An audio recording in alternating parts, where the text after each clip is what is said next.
Alléluia. Jésus, merci Seigneur. Merci pour ta présence qui nous inonde dans ce lieu. Merci pour ton esprit, Père. Éternel, daigne prendre contrôle de ces quelques minutes qui nous restent et révèle-toi, ô Dieu. Nous prions, Seigneur, que tu nous fasses entendre le son de ta voix. Que ta parole soit puissante pour libérer nos cœurs, pour libérer nos vies de toute servitude. Je prie, ô Dieu, que les chaînes de la méchanceté tombent, que les chaînes du malin tombent. Je prie, Éternel, que le vent de la restauration souffle. Père, qu'un couple soit restauré ce matin. Je prie, ô Dieu, qu'un couple soit guéri en ce jour. Je prie, Père, qu'un cœur soit préparé pour le mariage. Précieux Saint-Esprit, prends le contrôle de nous, prends le contrôle de moi, prends le contrôle de ce temps et fais-nous entendre la voix de Dieu, fais-nous connaître la pensée du Père. Au nom de Jésus, que quelqu'un me donne un bon amen. Shalom encore, bien-aimés. Alors, je voudrais saluer également tous ceux qui nous suivent en ligne. Que Dieu vous bénisse abondamment.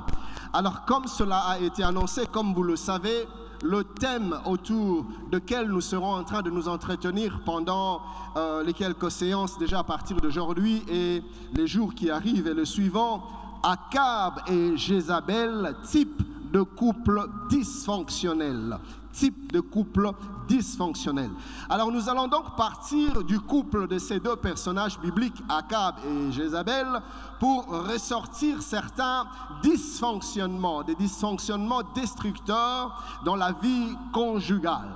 Et bien entendu, nous allons également nous permettre d'aller bien au-delà d'Akab et Jézabel pour nous étaler davantage sur ce sujet combien intéressant et combien d'actualité. Et je prie qu'après ces enseignements, que ta vie ne soit plus jamais comme avant. Donne-moi un bon amen. Alors, au travers de cet enseignement, chers bien-aimés, nous voulons explorer les caractéristiques des couples dysfonctionnels, les caractéristiques des couples dysfonctionnels et nous fournir des outils, mais des outils pratiques pour d'une part renforcer nos relations conjugales, mais aussi, deuxièmement, nous voulons promouvoir la qualité de nos couples, la qualité de vie de nos couples. Car je crois que celui qui a institué le mariage nous a appelés à vivre heureux dans le mariage. Le mariage n'est pas venu nous rendre malheureux. Le mariage n'est pas venu faire de nous des philosophes, mais le mariage est venu comme une bénédiction. Et je lève ma main, je déclare que le mariage sera une bénédiction pour toi au nom de... Donne-moi un bon amen. Donc, au travers de cet enseignement, nous voulons voir un peu, faire une étude sur les dysfonctionnements dans le foyer. Mais deuxièmement, cet enseignement nous permettra aussi de relever des défis majeurs auxquels plusieurs couples font face. Et bien entendu, par la grâce du Seigneur, nous allons aussi nous proposer quelques stratégies de résolution, des stratégies pratiques, mais des stratégies pertinentes inspirées par l'Esprit afin de nous guérir de toute forme de dysfonctionnement. Car en ce lieu, nous ne sommes pas venus comme mentionner les choses, mais nous sommes aussi venus nous accorder l'opportunité d'être affranchis de certaines servitudes. Alléluia. Gloire au Seigneur. Alors j'aimerais que tu nous suives attentivement. Soit tu es marié et ces enseignements vont guérir ton couple, vont restaurer ton couple, soit tu n'es pas encore marié et ces enseignements seront des vaccins qui vont te prémunir, te protéger de dysfonctionnement. Bien-aimé, en plus du fait que le dysfonctionnement soit une série d'actes, d'attitudes ou de comportements que les conjoints manifestent dans le foyer, le dysfonctionnement est tout un esprit qui ravage et qui détruit les foyers. Donc il est important que nous puissions comprendre, que nous puissions connaître comment il agit, comment il opère, comment il fonctionne, mais aussi savoir comment nous pouvons nous préserver, nous protéger de ces ravages. La Bible déclare: tu connaîtras la vérité et la vérité te rendra libre. Troisièmement, au travers de cet enseignement, nous voulons nous affranchir de certains comportements, comme je le disais tout à l'heure, de certains comportements et certaines attitudes toxiques, des attitudes néfastes, des attitudes destructrices, des attitudes qui détériorent la qualité de la vie conjugale. Comme je le disais tout à l'heure, Dieu nous appelle à vivre heureux dans le mariage. Dieu nous appelle à vivre dans le bonheur conjugal. Mais quand le dysfonctionnement s'invite, le mariage se transforme en une affaire désagréable qu'on a envie de quitter. C'est d'ailleurs, pour compléter le docteur, c'est de là que cet adage mondain est arrivé où on dit que le mariage c'est comme une forteresse où certains ont envie de sortir, d'autres ont envie d'entrer. Mais qu'est-ce qui a installé ce malaise, ce ressentiment, ces dissentiments par rapport au mariage? C'est les dysfonctionnements. Savez-vous qu'aujourd'hui plusieurs ne croient plus au mariage? Peut-être même qu'en ce jour, ils sont là, des gens qui ne croient plus au mariage. Le mariage, c'est pour des contes de fées. Le mariage heureux n'existe pas. Pourquoi? Parce que de toute sa vie, il n'a vu que des modèles négatifs. Il n'a vu que des exemples négatifs. Pourquoi? Parce qu'il a été victime des dysfonctionnements conjugaux. Et nous voulons nous affranchir, nous libérer de ces attitudes dysfonctionnelles, de ce comportement dysfonctionnel. Et des fois, frères, c'est des petites choses que l'on commence par négliger, mais qui grandissent à la longue et qui nous détruisent. Il y a ce texte que j'aime dans le livre du sage, le livre d'Ecclésiaste, le chapitre 10e, ce texte que vous connaissez certainement, le premier verset, la Bible dit: les mouches mortes infectent et font fermenter l'huile du parfumeur. Les mouches, c'est des petites bestioles que l'on peut négliger. On a l'impression qu'ils ne sont pas vraiment dangereux. Mais la Bible dit que ça fait des ravages, ça détruit l'huile du parfumeur, ça détruit l'onction, les mouches mortes. Et dans le mariage, il y a des choses comme ça qui viennent au travers des dysfonctionnements, qui détériorent la qualité de nos vies de couple, qui détériorent nos foyers, qui détruisent la paisibilité, le bonheur de vivre dans le mariage. Et la Bible dit également dans Cantique, le chapitre 2e, le verset 15, la Bible dit: prenez-nous les petits renards qui ravagent les vignes. Vous voyez, c'est des petits renards. J'ai aimé la version français courant. La version français courant dit: attrapez-nous ces renards. Et ce jour, nous allons attraper les renards de dysfonctionnement au nom de... Oh, je n'ai pas entendu ta voix, donne-moi un bon amen. Et le français courant dit: les petites bêtes, mais qui mettent en mal nos vignes. Des petites bêtes, des dysfonctionnements, des comportements destructeurs qui mettent en mal les relations, qui mettent en mal les foyers, qui mettent en mal les familles. Et ensemble, nous allons mettre en lumière les dangers de certaines attitudes, des attitudes toxiques, des attitudes nocives qui empoisonnent la vie des couples. Et on parlera, par la grâce de Dieu, on aura le temps de nous étendre sur ces choses. On parlera de l'orgueil comme une attitude dysfonctionnelle dans le foyer. On verra comment est-ce que l'orgueil détruit les foyers, comment est-ce que l'orgueil détruit les couples. On aura le temps de nous y étaler. On parlera du contrôle excessif. On aura le temps de parler de la manipulation. La manipulation. On aura le temps de parler de l'inversion de rôle. Le danger de l'inversion de rôle dans la vie conjugale. Et c'est du reste ici, par la grâce de Dieu,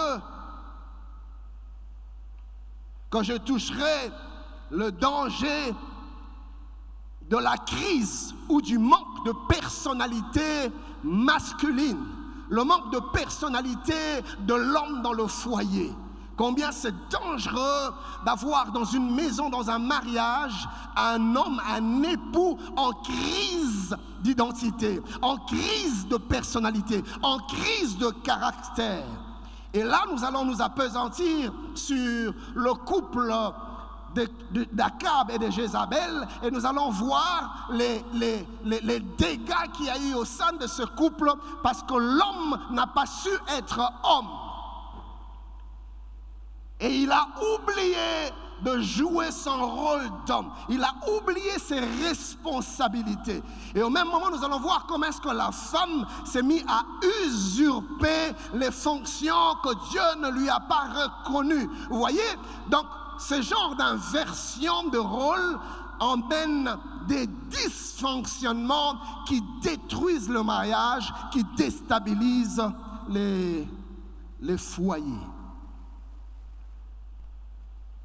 Quatrièmement, au travers de cet enseignement, nous allons donc nous sensibiliser, vous l'aurez compris, sur l'importance du respect et de préserver l'ordre divin, c'est-à-dire l'ordre établi par Dieu dans le cadre du fonctionnement de la vie conjugale. Bien-aimés dans le Seigneur, nous devons savoir que le couple, selon l'entendement de Dieu, selon la pensée de Dieu, est composé de deux personnes, un homme et une femme.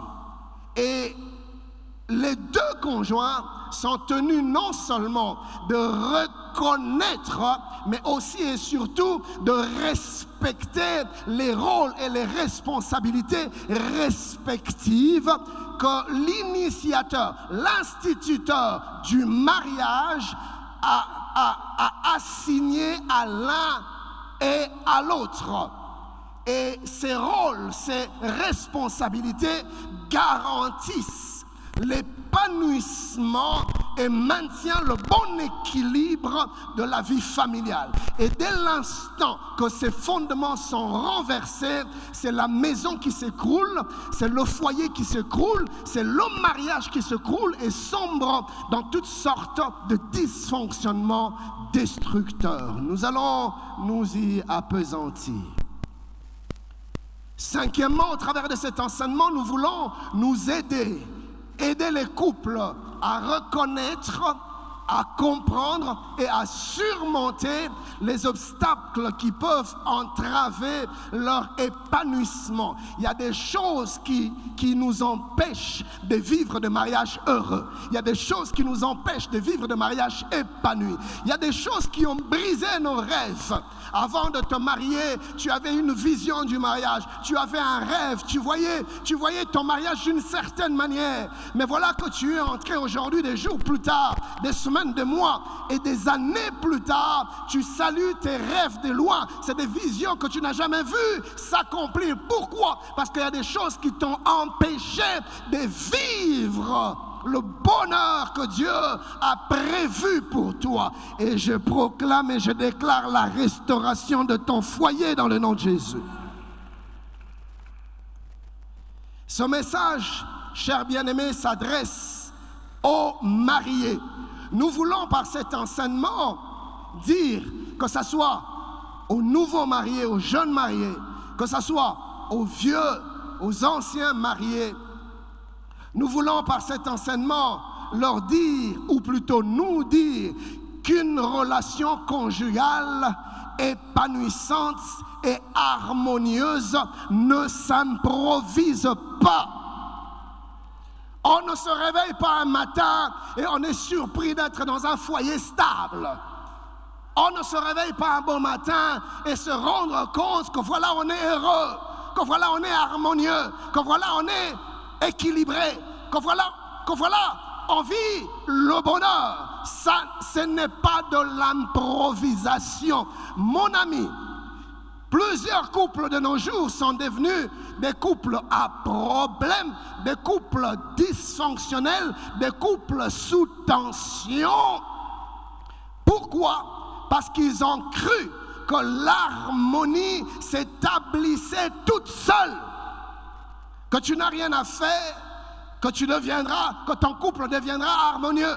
Mon frère, ça ne se fait pas de soi-même. Ma soeur, n'attends pas que l'harmonie vienne. L'harmonie ne viendra pas. L'harmonie, on doit aller la chercher. L'harmonie, on doit y travailler. L'harmonie, on doit la vouloir. L'harmonie doit être intentionnelle. Et l'harmonie doit devenir une quête, et une quête permanente, comme on le verra, une quête continuelle. Voyez-vous, le mariage dans ce monde, parce que comme le docteur nous l'a si bien enseigné, c'est Dieu qui a institué le mariage. Il nous a amenés dans le livre de Genèse et il nous a démontré comment est-ce que le mariage est venu de Dieu. Alors, sachez que le malin, frère, j'aimerais que tu m'entendes très bien, sachez que le diable ne supporte pas tout ce que Dieu fait. Le combat, ou plutôt la flamme, ou le désir qui brûle dans le cœur du malin, c'est constamment détruire ce que Dieu fait. Dès l'instant que Dieu fait quelque chose, le diable monte. Rappelez-vous de David dans le livre de Samuel. La Bible dit que dès l'instant que les Philistins ont appris que David était un roi, ils ont fait quoi? Ils montent lui faire la guerre. Donc on a comme l'impression qu'aussi longtemps que cette onction n'était pas descendue sur lui, il ne faisait aucun cas de lui. On a comme l'impression qu'il ne s'occupait pas de lui, ou pas trop. Mais les jours où ils apprennent qu'il y a un investissement divin dans la vie de David, ils montent lui faire la guerre. Et plusieurs ont déjà vu ça. Vous étiez amis et tout se passait bien.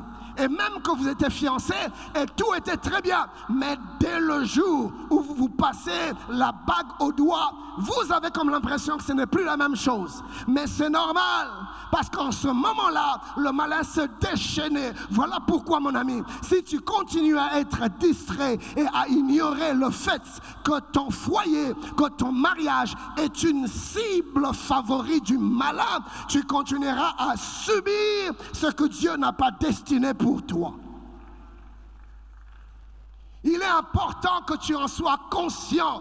Tu dois savoir que le malin en veut à ton mariage. Mais ce jour, je lève ma main et je déclare que toute arme forgée contre ton mariage sera nulle et sans effet. Parce qu'au même moment que le malin a des plans et des projets, la Bible dit que Dieu a des projets de paix pour nous. Nous devons être conscients de cela, parce que ça va nous permettre de ne pas ouvrir certaines brèches, de ne pas nous permettre certaines choses, de ne pas mépriser, de ne pas minimiser certaines attitudes, certains actes, certaines réactions auxquelles nous nous adonnons dans le mariage, sans pour autant vraiment peser les conséquences. Les mariages ne se détruisent pas de soi. La Bible parle de la femme sage qui bâtit sa maison, mais elle parle aussi de l'insensé qui la détruit de ses propres mains. Écoutez mes amis, Jésus dit, le Dieu de ce monde, le prince de ce monde vient vers moi, mais il ne peut m'avoir. Pourquoi? Parce qu'il ne trouve en moi rien qui lui appartienne. Quand le malin vient détruire ton mariage, il ne peut y arriver qu'avec ta contribution. Le diable va faire tomber la maison que tu bâtis seulement avec tes mains. C'est impossible. Le diable ne peut pas détruire ton mariage au travers de quelqu'un d'autre. Non, il faut qu'il trouve une faille, une brèche, un accès, une entrée par toi. Est-ce que je suis en train de parler à quelqu'un? Donc, tu dois être conscient que ton mariage marche ou qu'il ne marche pas, le premier responsable, c'est d'abord toi. Ce n'est pas quelqu'un d'autre. Et souvent, dans la vie conjugale, nous avons tendance à pointer l'autre. C'est à cause de toi que ça ne marche pas. C'est à cause de toi que ça ne va pas. C'est à cause de toi qu'on n'avance pas. Mon ami, le premier responsable de l'échec ou du succès conjugal, ce n'est pas d'abord l'autre, c'est d'abord toi. Et voilà pourquoi le malin sait qu'il ne peut rien faire, il ne peut arriver à rien sans toi. Il passera par toi, il utilisera tes mains, il utilisera ta bouche, il utilisera tes propos, il utilisera tes actions, il utilisera tes réactions, il utilisera tes comportements dysfonctionnels pour détruire ton mariage. Alors j'étais en train de dire aux mariés que les choses ne s'arrangent pas seules. Les choses ne se fixent pas seules. C'est une grossière erreur de croire que le temps va arranger les choses. Ça ne marche pas. Vous êtes conscient qu'il y a des choses qui ne marchent pas, mais vous ne les adressez pas. Mais vous ne les résolvez pas. Vous êtes conscient des dysfonctionnements qui ne font que s'accroître dans votre vie de couple, mais vous ne réagissez pas. Vous êtes en train de contempler votre foyer en train de s'écrouler. Réveillez-vous. Les choses ne s'arrangeront pas d'elles-mêmes. J'ai entendu des gens dire, non, non, pasteur, je laisse le temps au temps. Mon ami, le temps n'arrangera jamais rien. Il faudra que tu te lèves et il faudra que tu te battes pour ton foyer. Et dans ce combat pour la stabilité conjugale, il y a des sacrifices à faire. Il y a des concessions à faire. Il y a des renoncements à faire. Il y a de l'investissement à faire. La stabilité ne tombe pas du ciel. Tu es le premier artisan de la stabilité de ton foyer, de la stabilité de tes fiançailles. Ça ne viendra pas de soi-même. Donc, si tu ne fais rien, mon frère, tu vas contempler la chute de ton foyer, la détérioration de ton foyer, et le temps que tu te réveilles risquera d'être trop tard. Voyez-vous, c'est comme, je le dirai tout à l'heure, c'est comme une maladie. Prenons le cancer, par exemple. Quand le cancer commence, il est bon qu'on découvre tôt. Quand on découvre tôt, on l'attaque tôt et ça disparaît. Tu es guéri. Mais souvent, le problème, c'est que, maman Thérèse est médecin, elle pourra nous le dire, le cancer, c'est un peu comme l'hypertension. Ça ne parle pas toujours. Tu as l'impression que tu es en bonne santé, mais à l'intérieur, ça te ronge. C'est comme ça avec certains dysfonctionnements qu'on va dire mineurs. C'est des dysfonctionnements mineurs, mais on ne le traite pas, on ne s'en occupe pas. Et comme le cancer, ça vous dévore de l'intérieur, ça vous ronge. Et le jour où les symptômes commencent à se manifester, souvent, c'est déjà trop tard. Alors mon ami, n'attends pas que les choses deviennent difficiles à gérer, difficiles à résoudre. Ça me brise le cœur quand je vois des conjoints qui hier encore étaient bras dessus, bras dessous. Hier encore, je t'aime par-ci, je t'aime par-là. Hier encore, des vrais tourtereaux. Mais aujourd'hui, en train de se regarder avec haine, avec rancœur, avec colère, avec animosité, avec amertume. Tu sais sentir le mépris dans le regard. Et pourtant, hier encore, c'était des amoureux. Qu'est-ce qui s'est passé? Le dysfonctionnement, comme un venin mortel, a eu le temps de s'installer, d'atteindre les organes sensibles et de paralyser tout le corps. On n'a pas su s'y prendre à temps. Mais gloire à Dieu, parce que le fait que tu te retrouves ici en ce jour, cela veut dire que Dieu n'en a pas encore fini avec ton foyer. Je proclame et je déclare que Dieu n'en a pas encore fini avec ton foyer. Donne-moi un bon amen.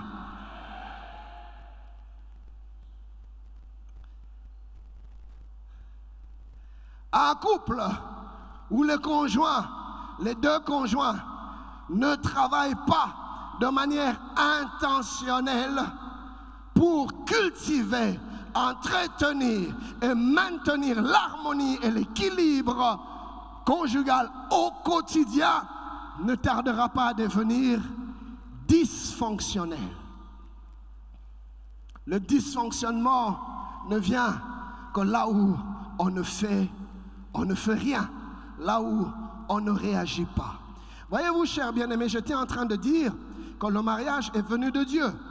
Et le monde dans lequel nous sommes est sous le contrôle du malin. C'est le malin qui dirige ce monde. C'est le malin qui règne dans ce monde. C'est le malin qui tient le règne de ce monde. Nous sommes donc dans un environnement semblable à un nageur qui remonte le courant. Et dès l'instant que tu arrêtes de battre le bras, que ce soit par la brasse ou le crawl, ou par autre chose, tu te retrouves en train d'être entraîné par le flot qui descend. C'est comme ça le mariage dans ce monde. Jésus dit aux disciples, je vous ai placés, je vous ai envoyés comme des brebis au milieu de loups. Nous sommes environnés de loups.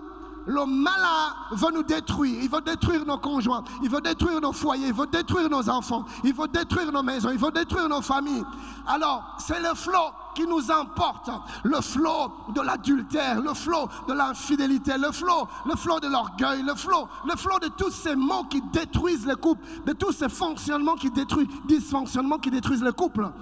Et si tu ne fais rien, si tu n'agis pas, si tu ne réagis pas, le flot va continuer à t'emporter toujours plus loin, toujours plus loin. Et c'est comme ça qu'on voit aujourd'hui, comme je le disais, deux personnes qui étaient hier encore des tourtereaux, des amoureux, aujourd'hui se regardent comme des étrangers.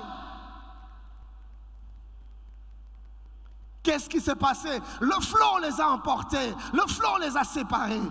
Et pendant que le flot les emportait, malheureusement, ils n'ont pas réagi. Ils ne se sont pas remis à battre les mains, à se battre pour la stabilité, à se battre pour l'harmonie, à se battre pour l'équilibre, à se battre pour l'amour, à se battre pour leur mariage.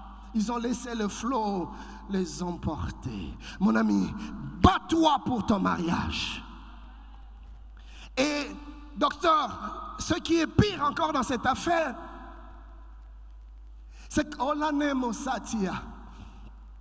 le diable est parvenu à extirper des cœurs de plusieurs, même la volonté de se battre pour leur mariage. Ils n'ont plus le désir. Combien de fois j'ai parlé avec des conjoints à problème? Tu poses alors la question, il dit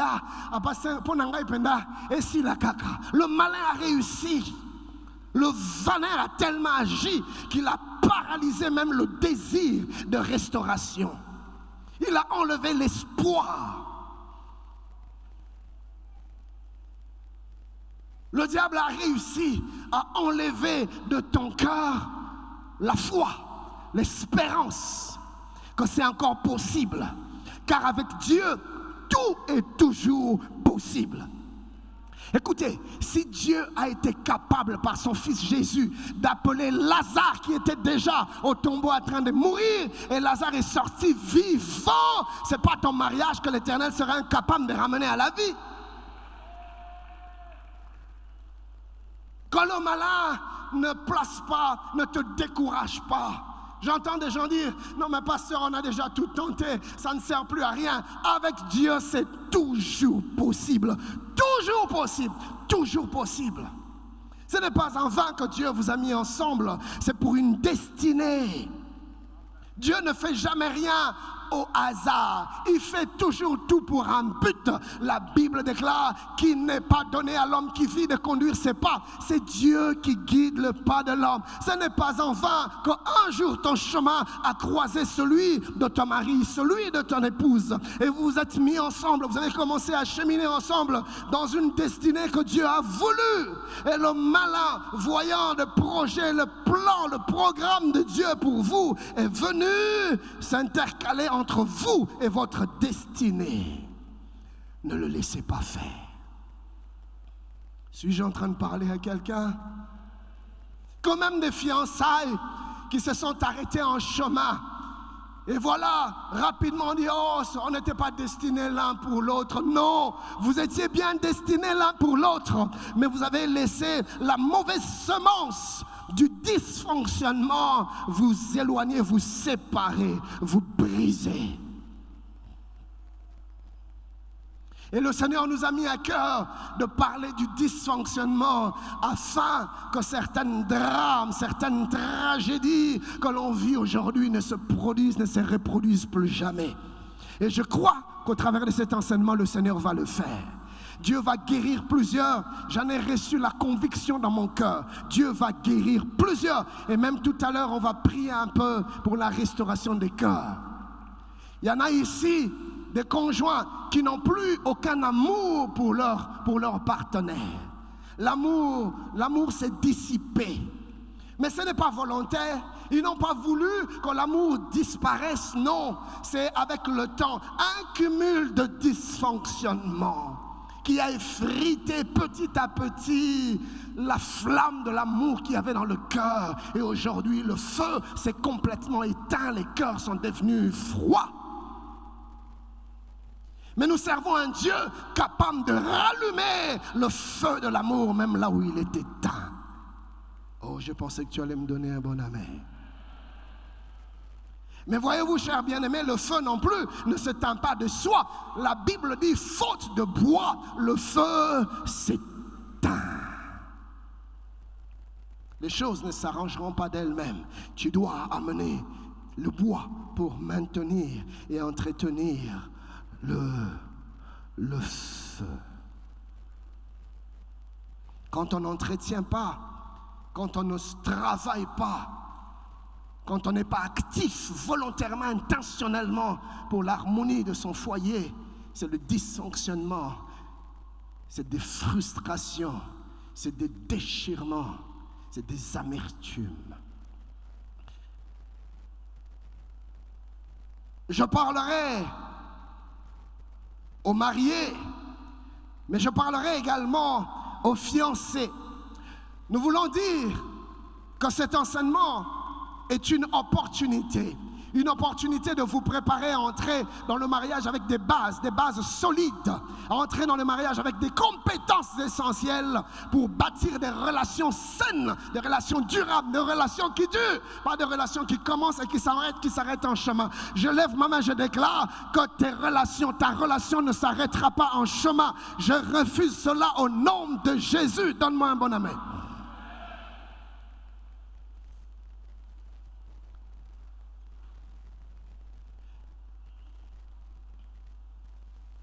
Au travers de cet enseignement, je voudrais également parler aux jeunes adultes.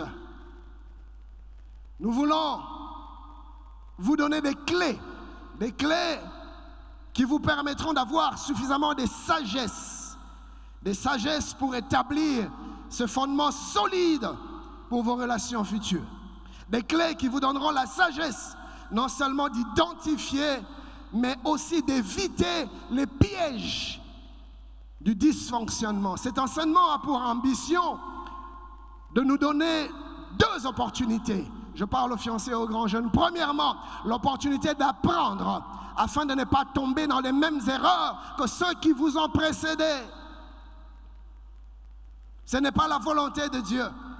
La Bible dit dans 1 Corinthiens 10, 16, « Or, ces choses sont arrivées pour nous servir d'exemple afin que nous n'ayons pas de mauvais désirs comme ils en ont eu. » Et toujours dans 1 Corinthiens 10, le verset 11e, l'apôtre dit, ces choses leur sont arrivées pour servir d'exemple et elles ont été écrites pour notre instruction à nous qui sommes parvenus à la fin de ce siècle. Donc cet enseignement va nous donner l'opportunité de ne pas tomber dans les erreurs de ceux qui nous ont précédés, les erreurs de ceux qui ont fait qu'aujourd'hui plusieurs ne croient plus au mariage, que plusieurs ont perdu l'espoir, que plusieurs ne veulent plus entendre parler du mariage.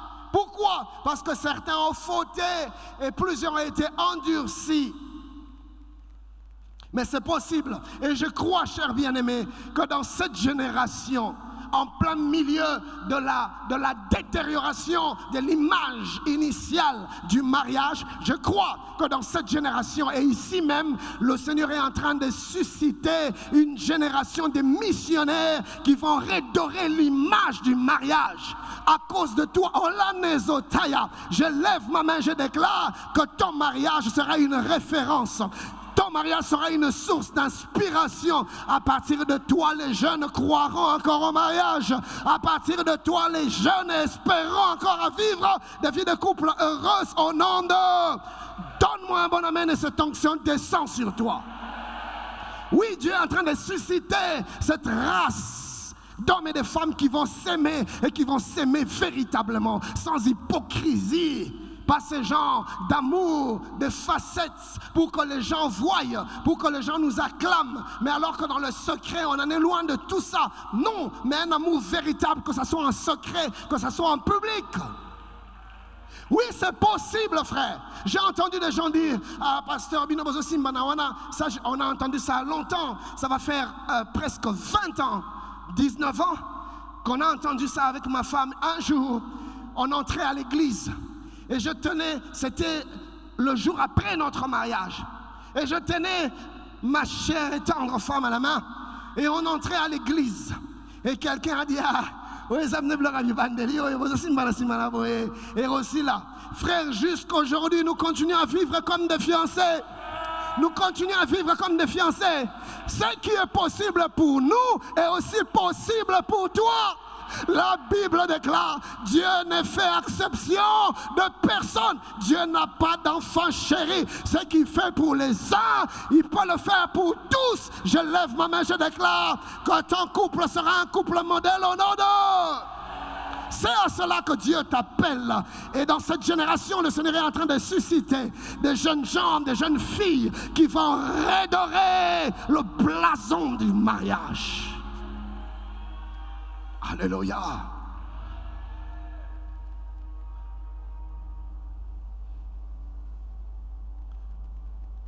Cet enseignement s'adresse quatrièmement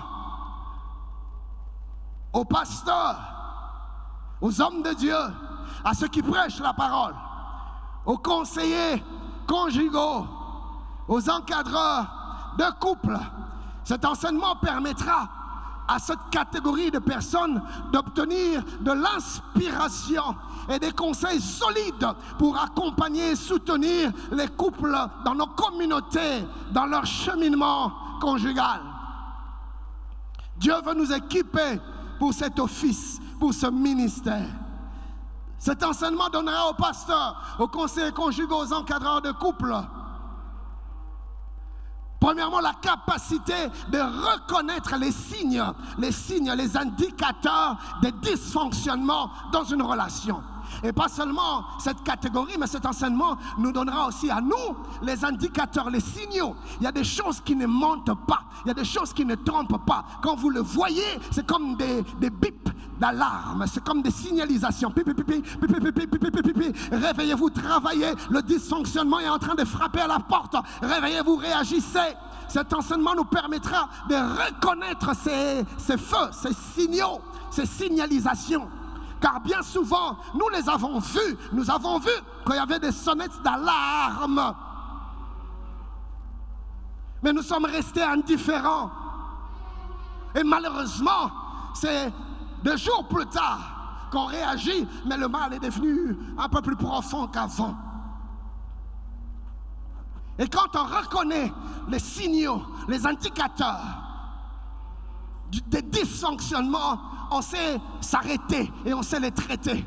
Chérie, je voudrais que l'on parle. Chérie, je voudrais qu'on discute.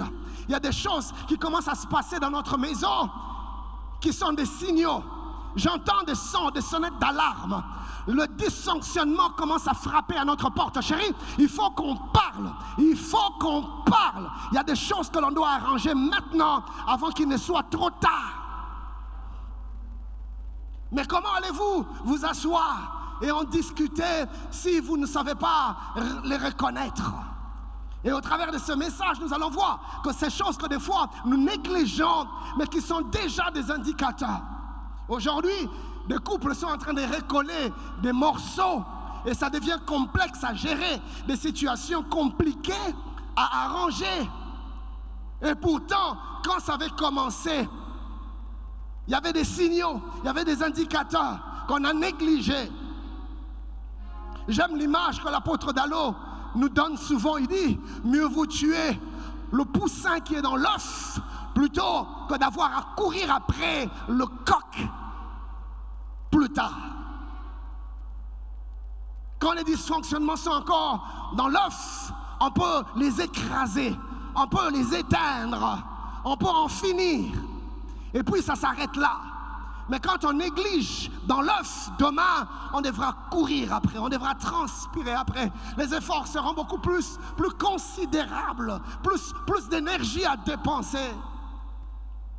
Parce qu'on n'a pas su reconnaître les signaux, les indicateurs. Et cet enseignement nous donnera une série de signes. Non seulement pour les prédicateurs, les conseillers conjugaux, les pasteurs, les bergers, mais aussi pour nous-mêmes.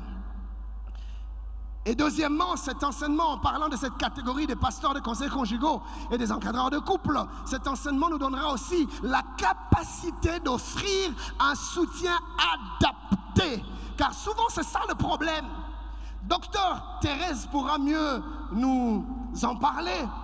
Quand vous faites un mauvais diagnostic, le traitement va s'en suivre et ça ne sera qu'un traitement biaisé, merci docteur pour le terme, un traitement biaisé et ça ne va pas rencontrer la maladie qu'il y a dans le corps. Et la mort peut même s'en suivre, vous voyez. Donc il est important que nous puissions d'abord faire un diagnostic juste, un diagnostic adéquat avant le traitement. Donc il s'agirait ici de recevoir cette capacité d'offrir un soutien adapté, un soutien adéquat aux besoins des couples dysfonctionnels, aux besoins des couples en difficulté. Nous croyons que plus que jamais, les pasteurs, les conseillers conjugaux, les encadreurs de couple ont besoin non seulement d'approfondir leur compréhension des défis que rencontrent les couples, ces couples en dysfonctionnement, mais ils ont également besoin de découvrir les bons approches, les approches appropriées, les approches inspirées par l'Esprit pour les accompagner, les amener à la guérison, au relèvement et à la restauration. Cet enseignement nous fournira également des outils pratiques, comme je disais tout à l'heure, à identifier les dysfonctionnements, mais à les surmonter. C'est à ça que Dieu nous appelle. Qu'est-ce donc le dysfonctionnement? Bien-aimé, le mot même dysfonctionnement désigne une difficulté de fonctionnement. Quand on parle de dysfonctionnement, c'est qu'il y a un problème dans le fonctionnement. Ça ne tourne pas comme ça devait. Ça ne se passe pas comme ça devait. Et le dictionnaire nous donne plusieurs synonymes du mot dysfonctionnement. Le dictionnaire parle du dérèglement, de couples qui vivent des dérèglements. Le dictionnaire nous parle d'affection, d'anomalies, des anomalies dans la vie conjugale, ou encore de malfonctionnement. Une autre synonyme, c'est défaillance. Défaillance dans le fonctionnement. Ou encore problème. Mais on parle de couple dysfonctionnel. Et il est généralement défini comme un couple dans lequel les partenaires ont des difficultés à maintenir stable leur relation. Ils ont du mal même à développer des relations respectueuses. Ils ont du mal à être satisfaits, à être comblés. Écoutez ça, le dysfonctionnement conjugal entraîne un stress émotionnel important et des conséquences très néfastes sur le bien-être des partenaires. Plusieurs sont devenus malades aujourd'hui à cause des dysfonctionnements conjugaux, des problèmes de tension, des problèmes d'estomac, des problèmes de diabète, des problèmes de dépression. Oui, de dépression. Vous ne comprenez pas, le frère se met subitement à trop parler.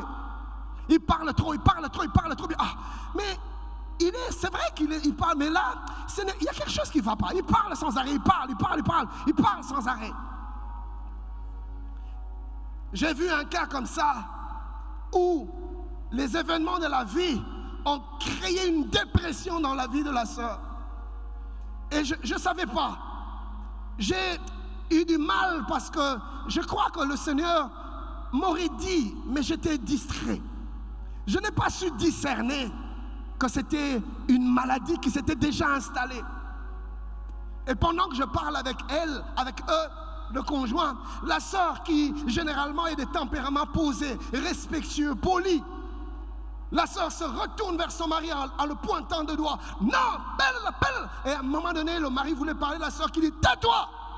Je me suis même irrité. Je dis, mais comment tu peux faire ça? Et tu es venu dans mon bureau pour me manquer de respect?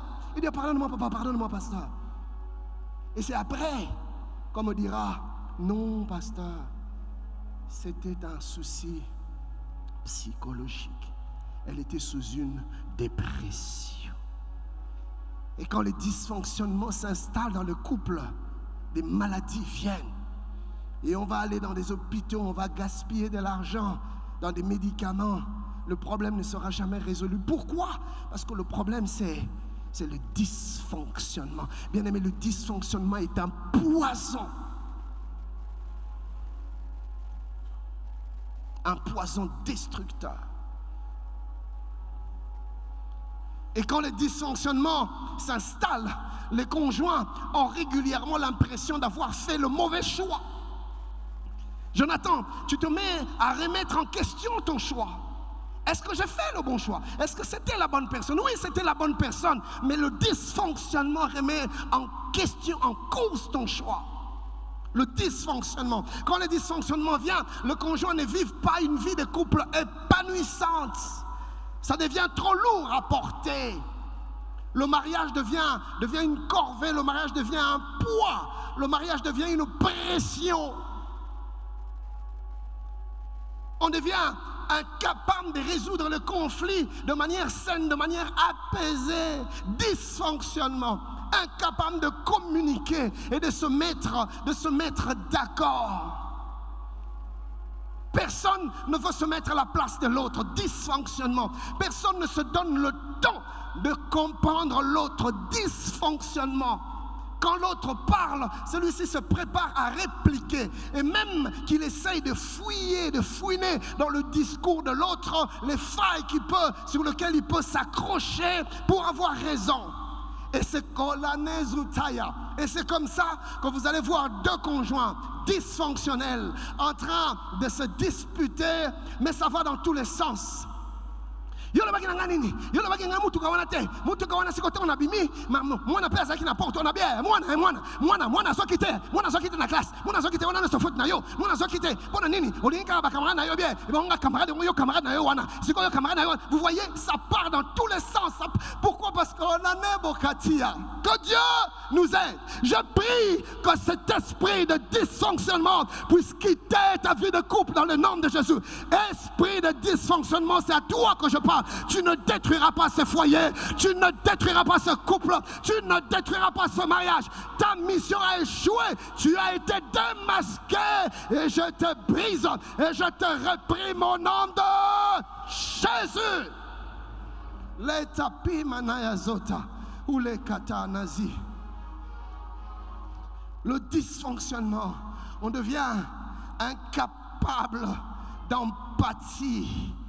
On ne ressent plus d'empathie de la part de l'autre, mais on n'a plus non plus d'empathie pour l'autre. On la regarde ou on le regarde comme une proie à battre. Et on est prêt à tout. Des accusations, des diffamations, des médisances, des calomnies à l'égard de celle qu'on avait aimée, de celui qu'on avait aimé. Plus d'empathie. Tu ne te préoccupes plus de son témoignage, mais tu la salis. Tu prends ses failles, tu étales sur la place publique. Plus d'empathie. Pourquoi? Dysfonctionnement. Dysfonctionnement. Dysfonctionnement. Quand le dysfonctionnement s'installe, on a du mal à apprécier la relation. La relation sur l'intimité émotionnelle, mais aussi même l'intimité sexuelle. Le dysfonctionnement vous bloque, ça vous empêche d'apprécier la relation. Dysfonctionnement. On a du mal à ressentir de l'estime pour l'autre. On ne se sent plus en sécurité. Dysfonctionnement. Et le conjoint a constamment le sentiment d'avoir un poids, un lourd poids à supporter, un lourd poids à porter. La femme est devenue un poids. Ça, c'est le poids de ma vie. Le mari est devenu un poids, le poids de ma vie. Et la vie du couple devient désagréable. Et on se rend bien compte, docteur Thérèse, que quand tu parles avec le conjoint, tu te rends bien compte qu'aucun de deux ne veut de cet état, mais ils sont victimes des dysfonctionnements. Quand tu attires l'un à côté, tu lui parles, tu sens qu'il aime encore son homme, tu sens qu'elle aime encore sa femme. Mais dès l'instant qu'ils se retrouvent ensemble, c'est des étincelles, ils se regardent comme des adversaires. Dysfonctionnement. Dysfonctionnement. C'est ici qu'il serait important qu'avant que je n'aborde notre couple type, Akab et Jézabel, que je brosse un peu de manière générale si vous voulez, le fonctionnement des dysfonctionnements conjugaux. Je vais faire une généralité dans laquelle je donnerai certaines vérités, certains principes que nous devons connaître. Et aussi, je donnerai des caractéristiques, des éléments qui caractérisent le dysfonctionnement. On va s'étaler dessus. Évidemment, on va aussi donner des pistes de solutions sur base de vérités bibliques. Et ça sera pour la session prochaine. Que Dieu vous bénisse.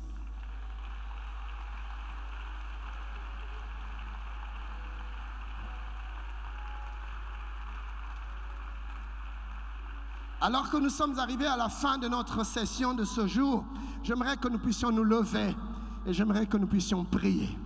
Bien-aimé, il est bon que tu tues le poussin quand il est dans l'œuf, plutôt que tu aies à courir derrière le coq du dysfonctionnement. J'aimerais que tu te lèves, ensemble nous allons prier. Il y a des choses que nous devons refuser aujourd'hui. Et je l'avais dit avant que le dysfonctionnement ne soit un fait. Le dysfonctionnement est aussi un esprit qui fait des ravages. Et nous allons commencer par là, parce que beaucoup de choses que nous regardons, nous remarquons, nous constatons dans le physique ne sont rien d'autre que les conséquences des réalités plus élevées dans le spirituel. Et aujourd'hui, nous allons commencer par là. Nous allons ratisser dans le monde spirituel et refuser toute forme de dysfonctionnement. Tu es marié, tu aspires au mariage, cette affaire te concerne. Comme je le dirai dans les jours qui arrivent, aucun couple n'est épargné du dysfonctionnement. Le dysfonctionnement nous guette tous. Si tu réagis de la mauvaise manière, tu en seras victime, mais si tu réagis de la bonne manière, tu en seras victorieux. Ce jour, dis avec moi, Père. Dis-le à haute voix avec foi et conviction, Père. En ce jour, j'ai entendu ta parole et je sais que je ne suis pas appelé à vivre le dysfonctionnement conjugal. j'ai été appelé à vivre heureux avec mon conjoint. C'est ma portion, c'est ma destinée.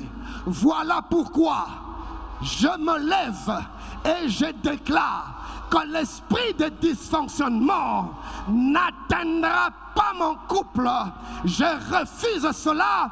Dans le nom de Jésus, tu claques les mains et tu refuses cela. La Bible déclare: la mort et la vie sont au pouvoir de la langue.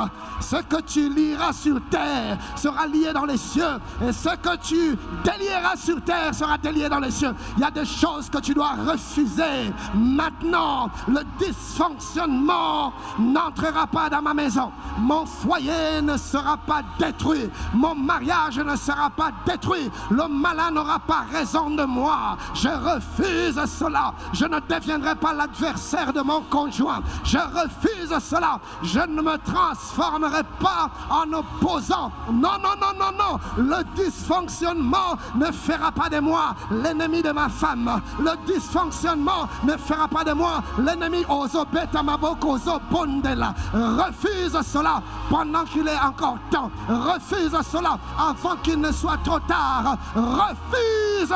Amia, Ibreketakade, Rokopabai, Zipara, Loprekete, Zikatakana, Lendia Brakataparia, Lopropakataka, Letie Preka, Zundakima, Okatakani, Baye Pata, Zumbanea, Horiaketa, Riprakata, Pe.